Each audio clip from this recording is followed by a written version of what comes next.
오늘 수요 기도의 말씀은 마태복음 13장 31절에서 33절입니다.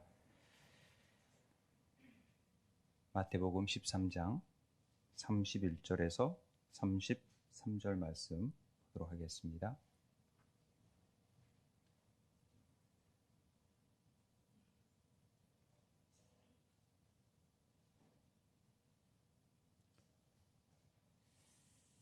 수요 기도에 좀 사람들이 적네요. 점점 이렇게 다 이렇게 놀러 가는 시기인가 뭐가 풀려서 그런지.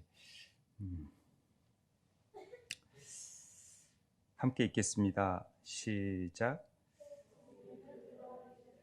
천국은 마치 사람이 자기 밭에 갖다 심은 겨자씨 하나를 같으니 이는 모든 씨보다 작은 것이로되 자란 후에는 풀보다 커서 나무가 되매 공중의 새들이 와서 그 가지에 깃들이느니라. 또 비유로 말씀하시되 천국은 마치 여자가 가루 서말 속에 갖다 넣어 전부 부풀게 한 누룩과 같으니라. 아멘. 우리는 하나님 나라에 대해서 계속 살펴보다가 하나님 나라가 잘 보여지지 않으니까 하나님께서 비유로서 설명을 해주시고 어떻게 하든지 하나님 나라를 우리 마음속에 심어 놓기 위해서 애쓰고 계시는 것을 볼 수 있습니다. 성경 전체는요,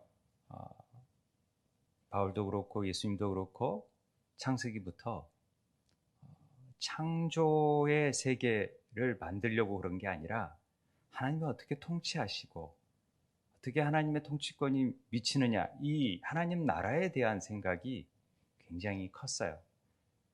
출애굽한 것도 하나님 나라, 자기 백성 되게 만들려고 하시는 하나님의 계획이셨고, 그러니까 모든 성경 자체는 이 하나님 나라와 연관이 있다라는 것을 우리는 기억해야 됩니다. 그런 측면에서 하나님 나라를 우리는 비유를 통하여서 하나씩 하나씩 알아가는 기쁨이 있다라는 거죠. 자, 오늘 한번 비유 보도록 하겠습니다. 여러분 너무 잘 아는 비유입니다. 겨자씨, 누룩의 비유. 31절에 또 비유로 말씀하시되 천국은 마치 사람이 자기 밭에 심은 겨자씨 하나를 같다, 이렇게 되어 있잖아요. 뭐 천국은 밭에 심은 겨자씨와 같다라는 것이죠. 겨자씨 아세요? 그런데 32절에 보면은 이는 모든 씨보다 작은 것이로되 자란 후에는 풀보다 커서 나무가 되며 공중의 새들이 와서 그 가지에 깃든다라는 내용입니다. 이렇게 말씀하시고 더 이상 무슨 비유를 설명하지 않으셨다라는 것은 누구나 쉽게 이해할 수 있었던 부분이었던 것 같습니다. 그리고 33절에 보면은 바로 이 비유로 말씀하시되 천국은 마치 여자가 또 가루 섬 아래 갖다 넣어 전부 부풀게 한 누룩과 같다. 천국은 누룩과 같고 천국은 겨자씨와 같고. 그런데 이 내용 자체가 보면은 겨자씨나 누룩은 뭐예요? 누룩은 잘 보이지 않잖아요. 작은 포자를 통해서 나타나는 거니까. 겨자씨는 정말 이 손에 보여줄 정도로 작은 씨예요. 세상에서 가장 작은 씨를 보여주기 위해서 팔레스타인에서 가장 흔하게 나온 종자 중에서 겨자씨를 예수님께서 택한 것이죠. 쉽게 볼 수 있으니까. 근데 더 작은 씨도 있는데 쉽게 택할 수 있으니까 그렇게 보여준 겁니다. 제가 이스라엘에 갔었어요. 그래서 선물을 뭘 사가지고 갈까? 교인들 선물을 뭐 가지고 사가지고 갈까? 제가 이제 그때 전도사로 막 있을 때 교인들, 우리 선생님들 뭐 사줄까 막 고민하고 있을 때 이 겨자씨를 사가지고 가자. 아이들 가르칠 때 그 겨자씨를 사가지고 와서 나눠주니까 되게 좋아하더라고요. 그런데 그 가이드가 이 겨자씨가 진짜 겨자씨인지는 정확하게는 잘 모르겠다라고 하는데 요즘에는 분명히 이 겨자씨를 이해하는 부분이 있습니다. 사진에 보면은요, 손에 겨자씨가 보여요? 이걸 겨자씨라고 그래요. 우리가 먹는 겨자 있잖아요. 겨자 쳐서 먹는다 할 때 그 겨자를 만들 수 있는 재료입니다. 이 겨자씨인데 유채꽃 같이 이렇게 들에 널려져 있어요. 특히 갈릴리 호수 주변에 쫙 퍼져 있는 게 이 겨자씨예요. 그리고 그 씨앗이 이렇게 맺어지면은 그 씨앗들이 나와서 그걸 통해서 먹고 그런답니다. 그런데 이게 다 자라가지고 나무가 된다고 하는데 실질적으로 나무가 되질 않습니다. 겨자는 배춧가에 속하는 한 해살이 풀입니다. 1년생입니다.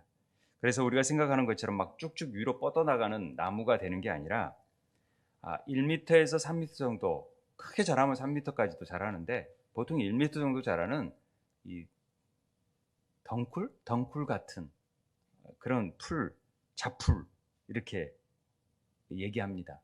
그런데 새들이 거기에 깃든다고 얘기를 하죠. 그래서 이 비유를 우리는 보통 이렇게 얘기해요. 이렇게 이해하셨을 거예요. 하나님 나라는 이렇게 겨자씨와 같이 아주 작고 미미하게 시작되지만 나중에는 걷잡을 수 없이 커진다. 이런 외적 성장의 부분에서 겨자씨 얘기를 많이 하고요. 누룩은 내적인 성장 부분에 있어서 막 부풀어 오르니까 그런 성장에 초점에 맞춰져서 하나님 나라는 이렇게 보잘것없지만은 하나님 나라는 이렇게 많은 일들을 한다.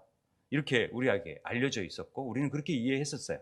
사실 주옥 같은 강해 설교 대가이신 막 목사님들도 제가 이제 그 책들을 쭉 보면은 다 그렇게 얘기해요. 막 12명의 제자들이 모자나 70명의 제자가 되고 500명이 되고 500명이 어느 날 3,000명이 되고 3,000명이 곧이어 5,000명이 되고 그것들이 2만 3만 명으로 불어나 거대한 로마 제국이 이스라엘 예수 그리스도에 의해서 복음 앞에 무릎 꿇는 역사가 이루어지는 것은 이런 하나님 나라가 겨자씨와 같이 이렇게 확장성이 있기 때문에 그렇다라고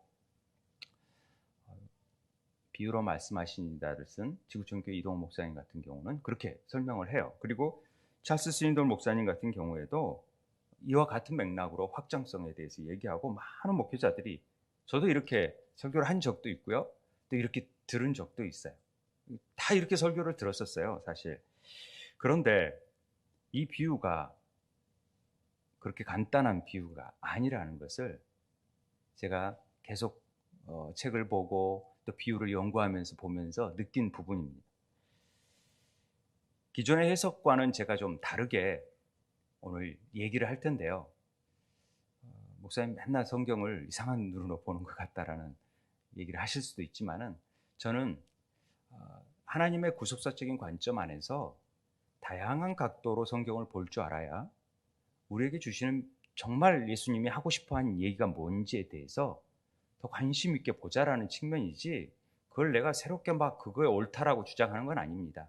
그래서 여러분들도 이런 관점이 있고 이런 관점이 있기 때문에 이렇게도 생각해 볼 수 있다면 그것이 더 하나님이 정말 우리에게 얘기하고 싶은 메시지라면 우리가 그걸 더 들어야 되지 않겠습니까? 그걸 놓치고 가면은 너무 한 사람이 그렇게 해석했다고 그걸 다 따라서 해석해 버리면 좀 문제가 있지 않나 하는 생각도 같습니다. 아무튼 한번 보자고요. 보통 이 비유 자체가 이렇게 역사 속에서 눈으로 확인할 수 있을 정도로 복음의 팽창성, 확장성들을 얘기합니다. 그리고 사실은 그렇게 되어 왔었고요. 그런데 예수님께서 하나님 나라를 이런 확장성에 대해서 설교한 적이 별로 없어요. 미미하지만 이렇게 커져나간다라는 측면에서 그렇게 얘기한 적이 없어요. 하나님 나라는 절대 보이지 않는다라는 얘기를 바리새인들이 얘기를 해요. 바리새인들이 하나님 나라가 어느 때 임하나이까? 그러니까 예수께서 대답하여 이르시되 하나님 나라는 볼 수 있게 임하는 것도 아니고 여기 있다 저기 있다 못하리니 하나님 나라는 너희 안에 있는데 너희 안에 있는 하나님 나라가 뭐가 막 확장되고 이런 것보다도 감춰져 있지만 엄청난 능력이 있다 이런 것들은 얘기를 됩니다만은 이렇게 양쪽으로 확장된다라는 측면 자체는 그렇게 설교한 적은 별로 없다라고 생각을 합니다. 이제 그런 점을 좀 두고 이렇게 생각을 하고 있었는데 제가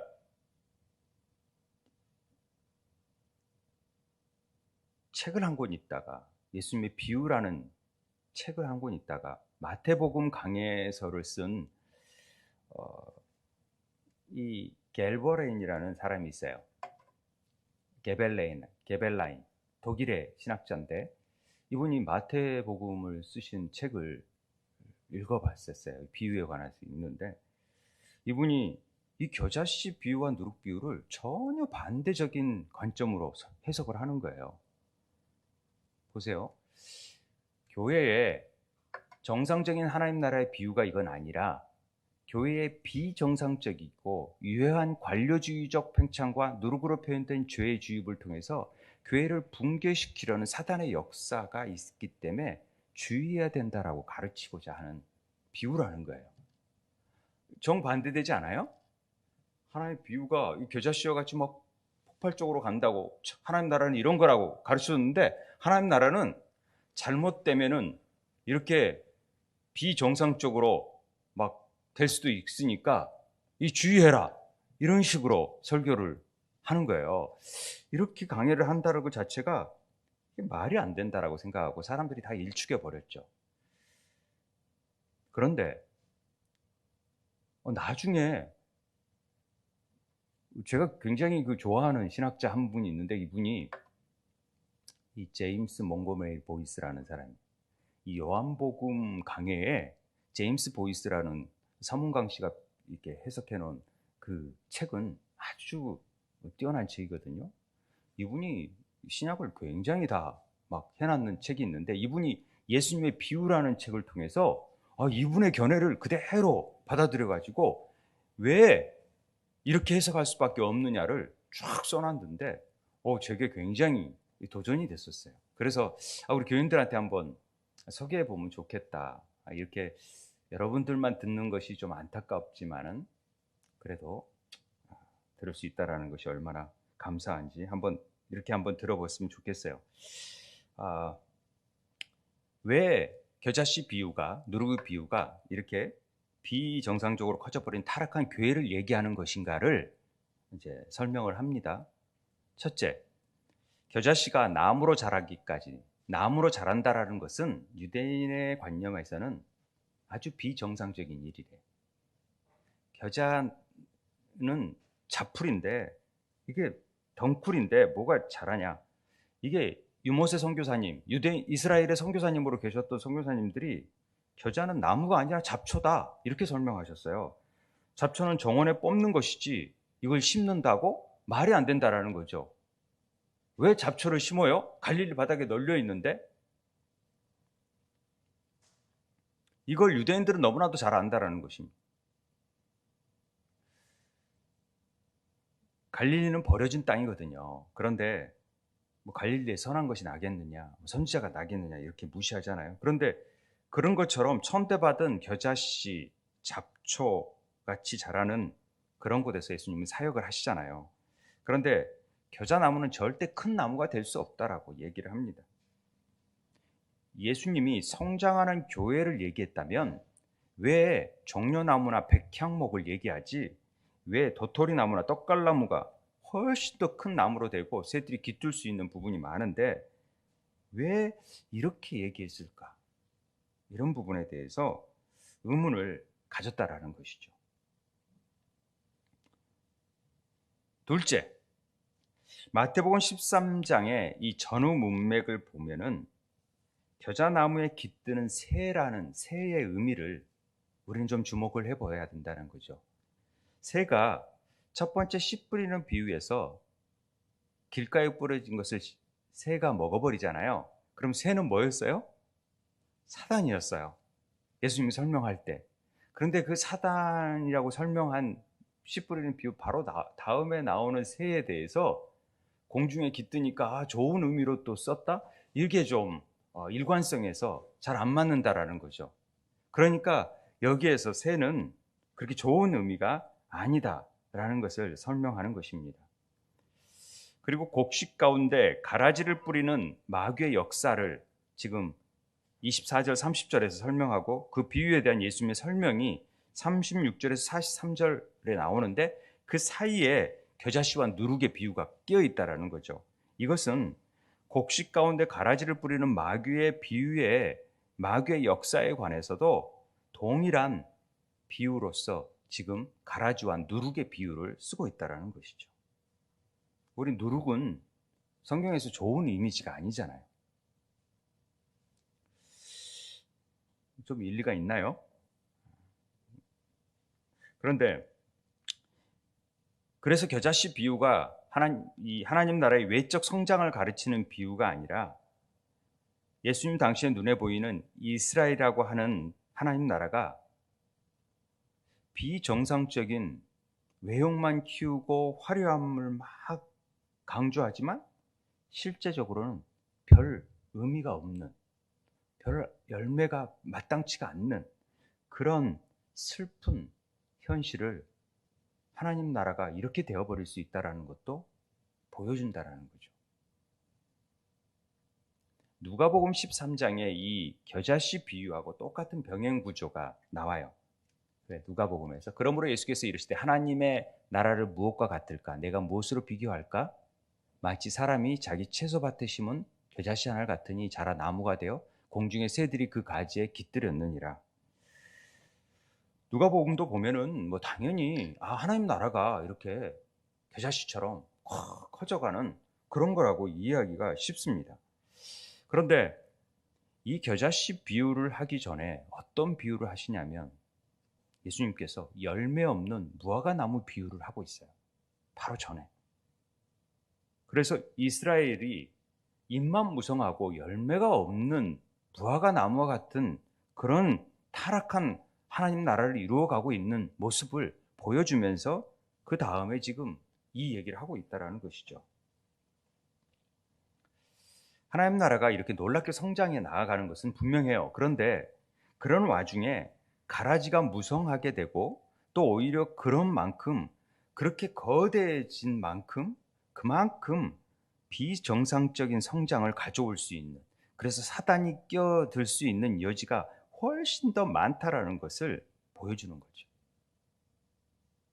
그러니까 작은 교회보다는 큰 교회를 제가 무시하는 게 아니라 큰 교회에 있을수록 더 신앙적으로 이렇게 갈급함이라든가 하나님 앞에 더 구하고 바라는 것들이 아닌 외형을 막 키우다 보면은 그런 한계가 있잖아요. 대형교회. 어떤 그런 부분을 연상시키면 좋을 것 같아요. 자, 좀 더 구체적으로 볼게요. 유대인의 관점에서 이 겨자씨 비유를 들었으면 어떻게 생각했을까를 한번 생각해 보세요. 유대인 관점에서 좋은 씨와 대비되는 별 볼 일 없는 겨자씨예요. 지금 좋은 씨가 있고 겨자씨는 그렇게 좋은 씨가 아니에요. 왜냐하면 이거 겨자씨를 왜 채소밭에 갖다 심어요? 절대 겨자씨는 채소밭에 심는 유대인들이 아니래요. 왜? 들풀에 다 갖춰져 있고 채소밭이라는 의미는 그 당시에 바로 집 앞 텃밭과 같은 곳인데 텃밭에다가 뿌릴 게 없어서 겨자씨를 심어요? 안 심는다는 거예요. 자, 그렇죠. 그러니까 누룩도 유대인들이 좋은 이미지가 아니듯이 그렇다라는 거죠. 새들이 와서 먹어버렸듯이 여기서 새가 깃드는 것들 자체도 좋은 이미지가 아니라는 것을 우리는 알 수 있습니다. 그래서 예수님은 이 겨자씨와 누룩의 비유를 말씀하기 전에 누가복음 13장에서는 처음에 이 회개하지 않는 이스라엘을 계속해서 얘기하는 내용이 누가복음 13장의 전체의 내용이에요. 그래서 13장 5절에 보면은 너희에게 이르노니 아니라 너희가 만일 회개치 아니하면 다 이와 같이 망하리라. 그래서 망대 얘기도 하고 그래요. 그다음에 누가복음 13장 14절에 보면은 안식일에 병 고친 곳을 막 트집 잡아가지고 얘기를 해요. 바리새인들이, 회당장이. 그런 얘기 나오죠. 그리고 이에 대해서 예수님은 회당장을 비롯한 무리에게 외식하는 자들아 라고 책망하시거든요. 그리고 나서 안식일에 18년 동안 귀신 들려 꼬부라져서 조금도 펴지 못하는 한 여자를 고쳐주는 사건이 이 안식일을 어긴 일과 고치는 사건이 나타나는 것이죠. 그들이 안식일에 자신들의 소나 나귀에 대해 행위와 비교하시면서 말씀해 주시는 내용이 나옵니다. 그러므로 하나님의 나라가 무엇과 비교할까? 이 얘기하는 거예요. 그러면서 마치 사람이 채소밭에 갖다 심은 겨자씨 하나 같으니 자라 나무가 되어 공중의 새들이 깃든다, 이 표현을 쓰는 겁니다. 결과적으로 율법을 잘 지키는 것처럼 유선을 떠는 그런 회당장들로 대변되는 이스라엘의 참혹한 상태를 겨자씨와 누룩의 비유를 통해서 얘기하고 있다고 이 제임스 보이스는 이렇게 설명을 하는 거죠. 근데 저는 굉장히 공감이 됐었어요. 그래서 누가복음 13장 전체의 전후 문맥을 보면은 이 겨자씨와 누룩 비유는 이스라엘로 하는 하나님의 나라, 이스라엘은 하나님 나라잖아요. 하나님이 택한 백성들이니까 그 나라의 부정적인 그 무엇을 말하고 싶은 것을 알 수 있어요. 비유를 통해서. 엄중한 심판의 경고를 막 쏟아내우시면서 그 사이에 전혀 문맥과도 어울리지 않게끔 하나님 나라는 이렇게 성장한다, 이런 얘기를 하시지 않는다라는 거죠. 오히려 문맥 속에서 겨자씨와 누룩의 비유를 통해서 잘못된 것을 지적하는 거예요. 아까 이 채소밭이 케포스라는데 거주지 근처에 있는 텃밭, 정원을 얘기하거든요. 유대인들도 우리처럼 텃밭에다 심어서 틈틈이 자급자족을 했었어요. 상추도 심고, 상추는 안 심었겠죠. 뭐 거기에 상추가 있었을 리도 없으니까 우리나 상추를 먹지. 뭐 이 필요한 것들을 심어가지고 다 얻었는데 시장에 내다 팔기도 했는데, 어떤 사람이 겨자씨를 자기 채소밭에 심었다라는 예수님의 말씀을 듣는다면 유대인들이 볼 때, 야, 저 사람은 자기 밭에 뭐 심을 게 없어서 겨자나무를 심냐? 이렇게 말할 수 있다라는 거죠. 왜 널려 있는 게, 밖에 나가면 막 흩어져 있는 게 겨자나무인데 왜 그걸 채소밭에 심고? 말도 안 된다. 아무리 저게 향신료도 쓰이고 겨자로 쓰이기도 하지만은 굳이 그걸 재배할 필요가 없다라는 거죠. 1년생 잡풀인 겨자는 번식력이 대단히 강해요. 그래서 농부들은 자기 밭에, 특히 채소밭에 겨자풀이 침범할까봐 노심초사했었어요. 그래서 우리 토끼풀처럼 막 퍼져나갈까봐 빨리 제거해버리고, 이것을 제거하지 않으면은 자기 채소밭을 침범하니까 제거했던 그 기억들이 있다라는 거죠. 우리가 비닐을 덮잖아요. 왜 그러냐면은 다른 것들이 자라고서 양분을 뽑아버리니까 그것들을 못 자라게 하고 우리 이 파나 상추나 이런 것들만 자라게 하려고 그런 거잖아요. 마찬가지라는 거죠. 지금 겨자풀의 왕성한 성장으로 인해서 채소밭에 있는 채소가 못 자라게 하는 일을 하기 위해서 채소밭에 뿌린다고요? 아니에요. 채소밭에는 겨자를 일부러 심는 사람이 절대 없다라는 거죠. 근데 예수님이 겨자씨 비유를 통해서 등장하는 이 사람은 좀 특이한 거죠. 이 점이 아주 중요합니다. 또한 유대인들에게는 이 채소밭에 겨자씨를 심는 사람은 절대 없다라고 얘기하는 이유는, 레위기에서 보면은 절대 한 채소밭에 우리는 여러 가지 심잖아요. 그런데 내 밭에 두 종자를 섞어 뿌리지 말며, 이게 법이에요. 하나만 뿌려야 되는 거예요. 섞으면 안 돼요. 한 종류만 열심히 심어가지고 해야 되는 거죠. 그건 어떤 율법에 있어서 순수성, 거룩성을 가르치고자 하는 측면이니까. 그러듯이 여기에서 자기 밭에 채소를 뿌렸다, 겨자씨를 뿌렸다, 이건 굉장히 특이한 사람 중에 하나라고 얘기하는 것이죠. 왜 이 사람이 자기 채소밭을 망치기까지 하면서 율법을 어겨가면서 채소밭에 겨자씨를 심었을까? 그것은 이유가 하나라는 거예요. 다른 말로 설명할 수 없는데 그 이유는 뭐냐면, 누구한테 빨리 보여주고 싶은 거예요. 채소밭에 뭔가 노란 유채꽃들이 막 피어있고 우리 많은 것들이 막 피어있으니까 열심히 일했다라고 보여주고 싶은 뭔가가 있었다라는 것을 말하는 거죠. 빠른 시간 내에 막 1년생 금방 자라니까, 우리 그렇잖아요. 땅 사가지고 농사 안 짓고 뭐 심어놓고 빨리 자라게 하고 보여주기 위해서 그렇게 하는 것처럼 그렇게 보여줄 수 있다라는 거죠.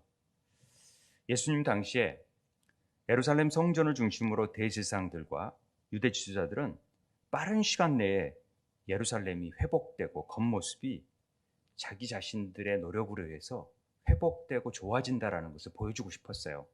그래서 화려하고 웅장하게 꾸미기 위해서 부당하게 돈들을 많이 착복했었어요. 성전세를 내고 제사 때 쓰는 짐승을 성전에서 팔면서 턱없이 폭리를 취했던 것이죠. 그러니까 가난한 사람들의 재물인 비둘기 한 마리를 염소 한 마리 값에 막 팔고 그랬어요. 여러 가지 트집을 잡아가지고. 그래서 예수님께서 성전에 들어가서 상을 다 엎어버리면서 이 도둑의 소굴로 만드느냐, 이 장사를 하고 있는. 그러면서 화를 내시면서 다 물리쳐 버리신 성전 정화 사건이 나타나는 이유가 바로 그랬던 것이죠. 그것 가지고 구제헌금 내고 그것 가지고 제사를 잘 드리는 척하는, 율법을 잘 지키는 척 의로운 척 했던 외식하는 자들이 바리새인들이었다라는 거죠. 겉으로는 겨자씨처럼 막 꽃이 피고 열매가 있고 있는 것처럼 보여지지만은 밀가루에 누룩이 퍼지듯이 율법을 밥 먹듯이 어기면서도 누룩이 그런 거잖아요. 이스라엘이라고 하는 하나님 나라의 채소밭을 막 웅장하게 보여지지만 쓸모없이 망가지게 하고 있는 존재들이라는 거죠. 그래서 겨자씨 비유와 누룩 비유를 더하여서 설명하고 있다, 이렇게 얘기를 했어요. 그리고 뭐 여러 가지, 지금 제가 시간 관계상 더 얘기를 못하지만 시제적인 측면은 좀 어려운 부분이라 시제에서 왜 이렇게 됐는지 이런 것들을 잘 설명하고 있어요. 그리고 한 가지 더, 나무에 깃드는 것, 자라서 나무에 새들이 깃드는 부분을 왜 예수님이 1년생 겨자풀을 굳이 나무로 묘사하신 이유가 무엇이냐, 1년뿐이 안 자라는 것을 왜 나무라고 예수님이 표현을 했느냐, 그것은 우리가 다니엘서 4장 11절 12절에 읽어보면, 다 같이 한번 읽어볼까요? 시작. 그 나무가 자라서 견고하여지고 그 높이는 하늘에 닿았으니 그 모양이 땅 끝에서도 보이겠고 그 잎사귀는 아름답고 그 열매는 많아서 만민의 먹을 것이 될 만하고 들짐승이 그 그늘에 있으며 공중에 나는 새는 그 가지에 깃들이고 육체를 가진 모든 것이 거기에서 먹을 것을 얻더라. 이 내용이 뭔지 아세요? 하늘을 닿을 엄청난 크기의 누구를 얘기하냐, 저 나무가 바벨론 제국을 얘기해요. 다니엘서에서 바벨론 제국을 얘기하고 있어요. 그 가지에 깃들인 새들은 바벨론 제국에 빌붙어 있는 주변의 열왕들을 얘기하고 있는 거예요. 부자들, 권세자들을 얘기하고 있습니다. 그러니까 새들이 깃들이고 있는 거대한 나무의 평화스러운 모습은 거대한 바벨론 제국이 불의한 무력으로 만들어든 거짓 평화를 얘기하고 있는 거예요. 이 다니엘서 4장이 그런 측면이니까요. 그러므로 이 평화는 하나님의 심판에 의해서 곧 사라지고 말 것이라는 다니엘의 예언이 나와요. 주님이 이 본문을 인용하셨다라고 생각하는 거죠. 바벨론은 거대한 나무지만 이스라엘은 겉만 화려한 그런 나무처럼 보이지만 실제로 보니까 1년생 잡풀이더라, 열매 없는 무화과 나무더라, 지금 이 얘기하고 있는 것입니다. 바벨론 나무, 너 겉모습 그럴듯하고 흉내내고 멋져 보이지만은 실제적으로는 아무것도 없는, 하나님이 심판하면 다 없어져 버릴 것들이더라, 그 얘기하고 있는 것입니다. 그런데 이스라엘은 이 바벨론 제국의 흉내를 내면서 막 바벨론 제국처럼 되고 싶어하는 용을 가졌던 것이죠. 온갖 잡새들이 나무에 있었어요. 헤로드 왕, 사두개인, 바리새인, 서기관들, 매국적인 부자들, 권력자들이 평화롭게 공존해 있는 모습이 지금 이스라엘의 모습이었다라는 것을 주님은 얘기하고 계신 거죠. 그러므로 예수님 당시에 이스라엘이라고 하는 하나님 나라는 참 하나님 나라가 아니라 거대한 겨자 나무처럼 화려하고 막 부풀어 오르고 막 잘 자라는 것 같지만은 누룩 비유처럼 막 부풀어 오르고 막 그런 것 같지만 죄가 곳곳에 누룩처럼 퍼져 있는 그런 타락한 하나님 나라에 불과하다라는 것을 이 비유를 통해서 보여주고 있다라는 거죠. 그런데 이 비유를 우리는 전부 다 하나님 나라가 이렇게 같이 성장한다라고만 생각을 했다라는 거죠. 그래서 이런 관점도 있다라는 것을 보여주고 싶었어요. 제가 오늘 이 시대 교회를 한번 돌아보는 거죠. 이 비유를 통해서. 우리 교회들이 비정상적으로 많이 커져 있다는 생각이 많이 들었어요.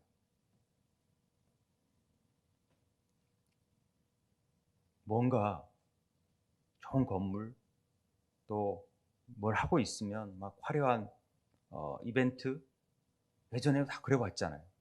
코로나로 그걸 또 못하지만은, 그래서 온갖 잡세들이 다 몰려드는 거죠, 교회 안에. 그러면서 교회 분쟁이 일어나. 살았다 하는 이름을 가진 것 같으나 죽어있는 교회들이 많이 있었다라는 거죠. 사대교회처럼. 선거철만 되면 그런 큰 교회로 몰려갑니다, 많은 사람들이. 그래서 이름 한번 내보려고 다 막 박수 쳐주고 하고, 저기 오십니다. 갑자기 예배를 하다가도 중단하고, 대통령이 들어오십니다, 얘기하고 있고.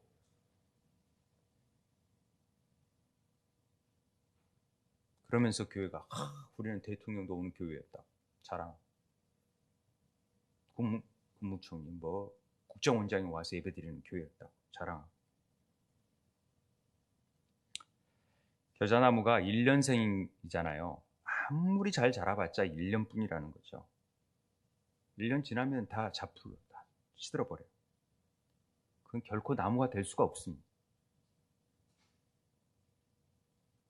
겨자풀이 가지가 아무리 크게 굵고 자랐을지라도 비어있고 강도가 약해 있기 때문에 새들이 깃들어도 잘 깃들지도 못하고, 깃들어도 겨우 뭘 둥지를 마련해도 1년뿐이 더 살겠습니까? 기껏 해봤자 1년이지. 그런 생각이 들었어요. 그래서 이런 겨자풀을 하나님 나라로 비유했을 리가 없다, 이렇게 설명을 하는 거죠. 그래서 이게 하나님 나라의 외적인 성장을 나타내는 비유라기보다는, 물론 궁극적으로 하나님 나라는 놀랍고 거대한 힘과 그 에너지와 그 파급력이나 이런 것들을 제가 부인하려고 그런 건 아니고, 눈에 보이지 않지만은 작은 이 꿈틀거림 속에 하나님의 놀라운 역사가 있다라는 것은 분명한 사실입니다. 오히려 더 드러나지 않더라도. 그냥 이렇게 세운 교회 같은 별 볼 일 없는 교회가 뭐 이렇게 5명 모여놓고 학교한다 그러면 그게 뭘 대단하겠습니까? 그런다고 한국 교육이 바꿔지겠습니까? 성경원 한다고 뭐 바뀌어지고 10명이 안 되는 그 성경원이 뭘 바꾸겠습니까? 그런데 그게 엄청난 놀라운 에너지가 있다는 것을 알라는 것이죠. 외형이 중요한 게, 수천 명이 중요한 게 아니에요. 한 사람만 제대로 키워내면은 되지 않겠습니까? 저는 그런 소망이 있습니다. 초라하고 작게 시작할지라도 성령 하나님의 일하심으로 끊임없이 전진하고 성장하는 일들이 이루어질 거라고 저는 믿습니다. 그건 눈에 보이지 않아요. 절대. 하나님 나라는 은닉되어 있죠.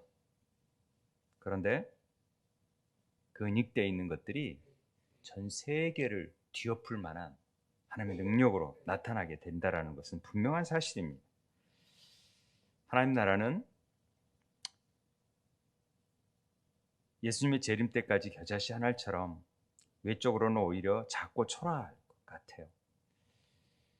그런데 이 세대의 외식을 잘 구분해서 주님이 오실 날을 준비하며 또 늘 십자가를 붙들고 매일 말씀 묵상하고 기도하고 나아가는 길이, 그것이 주님의 길을 걷는 것이고, 그것이 화려하지 않고 드러나지 않고 알아주지 않더라도 그 일이 하나님 나라에서 진짜 하나님 나라 된 백성의 모습이라는 것을 우리에게 가르쳐주는 본문이라고 생각합니다.